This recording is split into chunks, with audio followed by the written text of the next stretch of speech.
Señora presidenta del Parlamento, Cristina Reyes Hidalgo, señor presidente del componente latinoamericano de la Asamblea Eurolat, Amado Cerrut Acevedo, felicidades, querido Amado, señor presidente del componente europeo de la Asamblea de Eurolat, querido amigo, querido Javi, parlamentarias y parlamentarios de Latinoamérica y del Caribe, europarlamentarias y europarlamentarios de la Unión Europea y todas y todos los participantes en esta Asamblea de Eurolat. Buenos días a todas y a todos. Esta es la Cámara de Representación Territorial. Aquí el presidente suele dar los buenos días, las buenas tardes y las buenas noches en el resto de lenguas oficiales de nuestro país. Diría, aparte de buenos días, diría egunon, que es como se dice buenos días en euskera, diría bon día en catalán y diría bo día en gallego. Así que lo diré de igual manera en esta clausura. Me gustaría comenzar por hacer desde aquí un reconocimiento a todas y a todos los parlamentarios y parlamentarias que han participado activamente, tanto en las comisiones como en los diferentes grupos de trabajo para llevar a buen puerto esta exitosa asamblea. El excelente ambiente, el trabajo sistemático en los distintos temas y, sobre todo, el ánimo de llegar a conclusiones productivas y acuerdos han estado muy presentes durante estos días. Las parlamentarias y los parlamentarios aquí reunidos conocemos bastante bien el alcance de nuestra responsabilidad. Sabemos que nuestras decisiones como legisladores y representantes de la soberanía popular tienen, desde luego que sí, tienen consecuencias inmediatas en nuestras democracias y afectan sobremanera a la vida y al futuro de nuestros pueblos. Por lo tanto, acertar o equivocarse, acertar o errar, amigas y amigos, no depende de la casualidad. Depende de nuestras decisiones, depende de nuestras acciones, pero también depende de las decisiones de nuestros vecinos y vecinas, así como de nuestra cooperación mutua. No debemos olvidarlo nunca. Si me permiten, me gustaría aquí realizar una reflexión acerca de un tema que ha estado muy presente, muy específicamente en una de las reuniones, y me refiero al de las relaciones de los representantes políticos con la sociedad civil. Me consta que la brecha que existe entre los representantes políticos y la ciudadanía es una preocupación compartida en la mayoría de los países. Una distancia, una desafección y desilusión que existe.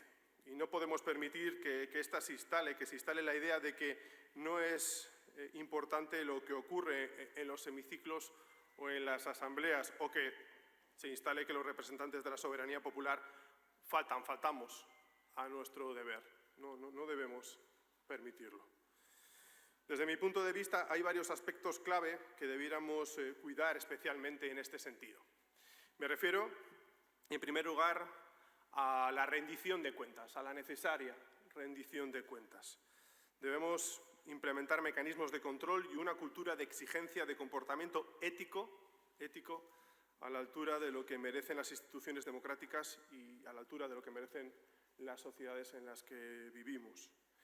Y, en segundo lugar, creo que necesitamos también un relato comprensible, que sea comprensible para la ciudadanía. Una nueva narrativa que dé mayor legitimidad y sentido a nuestra misión, a nuestra actividad representativa. Nuestros pueblos necesitan saber que sus representantes velamos en todo momento por ellos. Necesitan saberlo. Siempre he pensado que la necesidad de las instituciones democráticas no se fundamenta en ellas mismas, sino en la misión que cumplen. Hagamos que tengan, por tanto, más sentido, hagamos que la ciudadanía confíe en nosotros y, créanme, compañeras y compañeros parlamentarios, este es uno de nuestros mayores desafíos democráticos. Tengo la percepción de que acercar las instituciones regionales y las instituciones birregionales como esta a los pueblos tiene la misma lógica.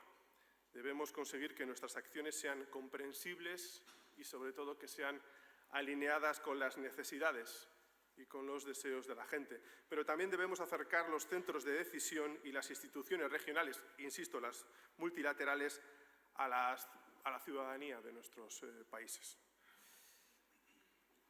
No quiero extenderme mucho, únicamente me gustaría compartir algunas breves reflexiones sobre algunas cuestiones, algunos asuntos que hemos tratado, que hemos hablado durante estos días.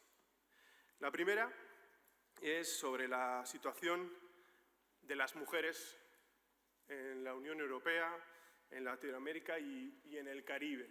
Quiero detenerme un momento en esto.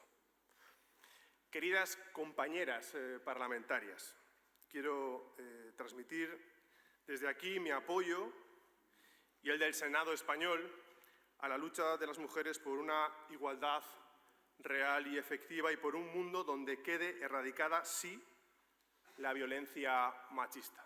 Quiero expresar en esta Asamblea el compromiso del Senado español con la erradicación de la violencia de género. Se llama violencia de género y mata. Mata a mujeres por el mero hecho de serlo. Una idea sencilla, dramática, pero muy clara que debemos siempre subrayar. Es un lugar común hablar de que a las mujeres hay que protegerlas. O quizás sería más correcto decir que lo que debe ser protegido son sus derechos. Lo que merecen es vivir en sociedades donde se las respete, donde no se les hurten sus derechos y sus libertades y donde no se las penalice por el mero hecho de ser mujeres, o sí, también, por participar activamente en la lucha feminista. Ellas son, junto a las niñas y los niños, las principales víctimas de las crisis, pero también son la vanguardia en la lucha por los derechos humanos, por la salud y la educación universal, por la cultura de paz y por un mundo verdaderamente sostenible. Son ellas. Pensémoslo bien, son ellas. Y quiero destacar en particular, permítanmelo, para alguien que viene del mundo rural, que viene de un pequeño municipio de este país, quiero subrayar en particular a las mujeres rurales de nuestros países. La tremenda contradicción entre su exclusión histórica y la gran carga que soportan en la subsistencia de la mayor parte de los pueblos más pobres, desde luego que plasma con nitidez lo que acabo de afirmar. De ahí que uno de nuestros objetivos deba ser integrar la perspectiva de género en todas las políticas nacionales, regionales o birregionales, así como asumir la lucha contra la violencia de género y los feminicidios como una política del primer nivel, una política de Estado, de todos los Estados. Por ahora, esa no es, desgraciadamente, una realidad en todos los países. No lo es. Miren, según la OCDE, 1 de cada 4 mujeres ha experimentado la violencia de género en nuestros países. 1 de cada 4. Y cada año se producen miles de asesinatos machistas. Miles. Naciones Unidas, por otra parte, considera que existe una brecha salarial de género estimada en alrededor de un 20%. En algunos de nuestros países, incluso esa cifra se duplica. A ese ritmo se necesitarán 275 años, al ritmo que vamos, para cerrar la brecha de género a nivel global, a nivel mundial. Y como si esto no fuera suficiente, las mujeres están infrarrepresentadas en los cargos públicos y también en la dirección de las empresas. Esto es así. Por eso la ONU concluye que la incorporación de la perspectiva de género es fundamental en la implementación de los ODS, de la Agenda 2030, también para el desarrollo sostenible. Como veis, tenemos una deuda histórica con las mujeres. Creo que la disyuntiva es muy clara. Hagamos lo correcto y, sobre todo, hagamos lo justo o lo pagará el futuro de la humanidad. La segunda cuestión, he dicho que iba a ser breve, no es verdad. La segunda cuestión, y no menos importante, es la de la seguridad alimentaria y la desigualdad en el acceso a los recursos. Yo sé que ninguno de nosotros ponemos en duda que la alimentación es un derecho. Nadie lo cuestiona. Sin embargo, el hambre sigue siendo causa de dolor y de muerte en una parte importante del mundo. También en alguno de nuestros países. Los impactos de las crisis, como dije ayer, dañan en mayor medida a los más débiles. Pues bien, eso también ocurre en los sistemas agroalimentarios. La inequidad social y económica, por tanto, está en la causa más profunda del hambre. Salvaguardar el derecho a la alimentación de los países en desarrollo es un medio para lograr la seguridad nutricional, la reducción de la pobreza, conseguir unas cadenas de suministro mundiales inclusivas, sostenibles y justas que protejan, en particular, a los pequeños productores y unos sistemas alimentarios más sostenibles. Me permito mencionar aquí la importante aportación de los frentes parlamentarios de América Latina y el Caribe, la cooperación española y la FAO.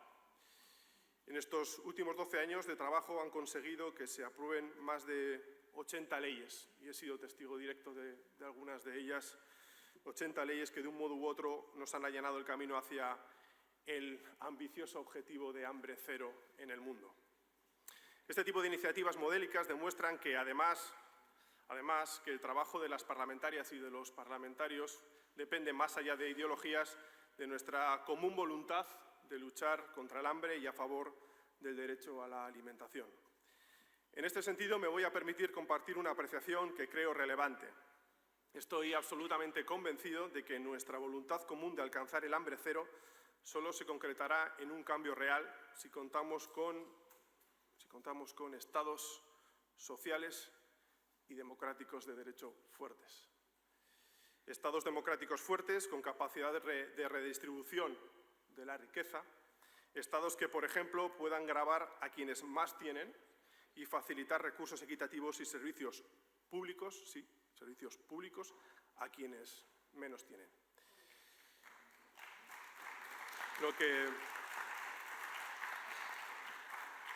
Lo que me lleva a la tercera y última reflexión. Proteger la democracia y, por lo tanto, proteger el Estado social y democrático de derecho no es una elección, es nuestra obligación como representantes de la soberanía popular. Ya no es una elección. Si queremos un mundo más justo y que luche contra estas desigualdades, ya no es una elección, es una obligación de todos nosotros y nosotras. Nos encontramos en un contexto, lo hemos dicho muchas veces, en un contexto complejo, muy difícil. Un momento en que es necesario nuestro compromiso con la democracia, con las libertades y con los derechos humanos al 200%. Tanto en la Comisión de Asuntos Políticos, de Seguridad y de Derechos Humanos como en el Grupo de Trabajo de Seguridad se ha hablado de nuestro compromiso con la defensa de un orden internacional basado en reglas y también sobre los riesgos de los totalitarismos y de los populismos.